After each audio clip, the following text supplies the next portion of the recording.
everyone, it's Els here on Technique Friday with Els.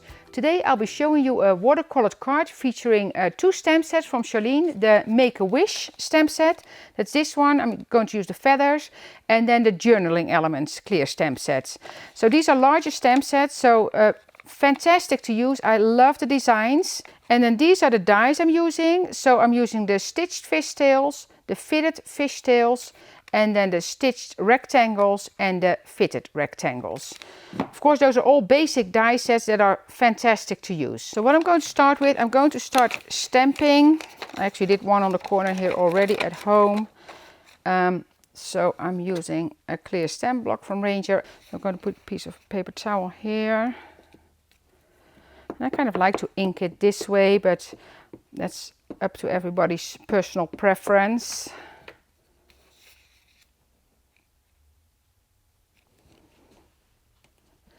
That one. Of course, you can combine it with a small feather as well. That's all up to you. So that's that. And then you can see here on the background, I kind of stamped this lightly, so that's from the journaling elements. And the Ranger stamping block kind of has the grit on there, which can be helpful.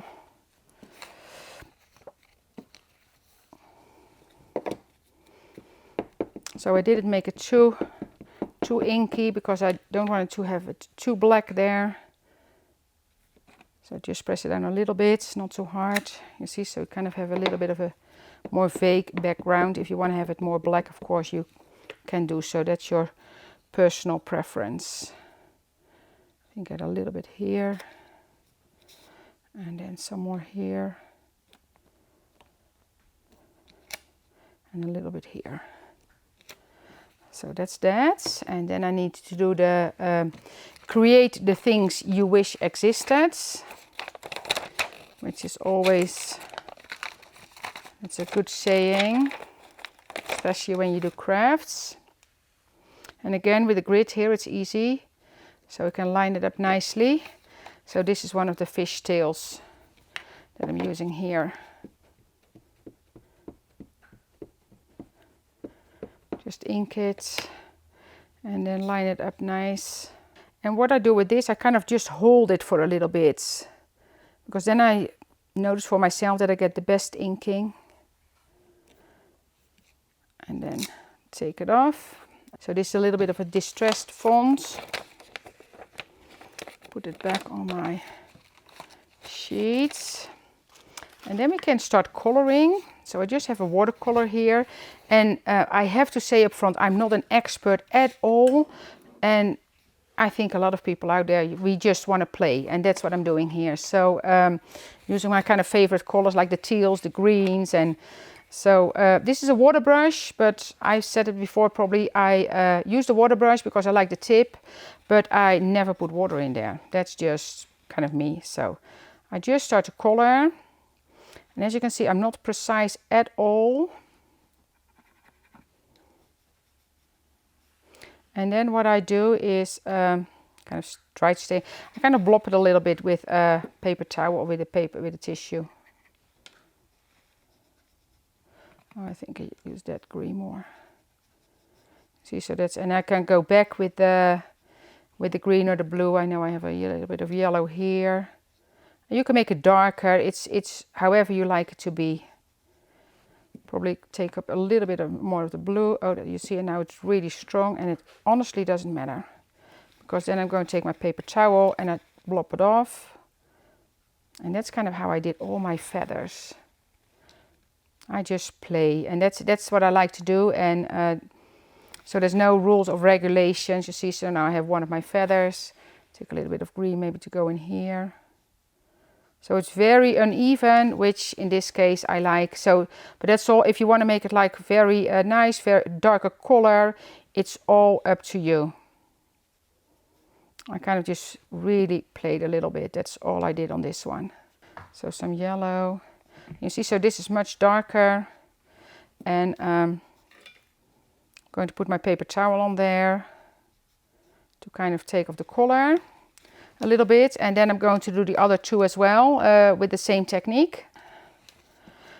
You see, and then what I'm going to show you, I cannot assemble the full card because I'm going to splatter some paint. Yeah, because I'm going to splatter some paint on here and it really needs some time to dry. And so what I want to show you is like the little banner. Because what I did with that, I actually took the punch, I put punches in the top and put a wire through there. I actually forgot to take my heat gun to the studio, so that's why I cannot show you. Otherwise, at home I would kind of use my heat gun to dry this. See, so that's my banner. And then I took a hole puncher and just punched the holes here. And then I can put a little wire through. Or a little piece of twine, actually, that I have. You see, that's what I have here. So what I did, this one, go through here. And go through here. So that's the little banner I have, and then I put it on the back of the black cardstock. So that's the banner here. I used 3D foam for that, so this is raised a little bit. And then for the black, what I used here, so you see, so that's the background. And then for the splattering, I'm actually going to put some paper towel underneath that. So I am using the Distress spray stain, and I just use an old brush for that.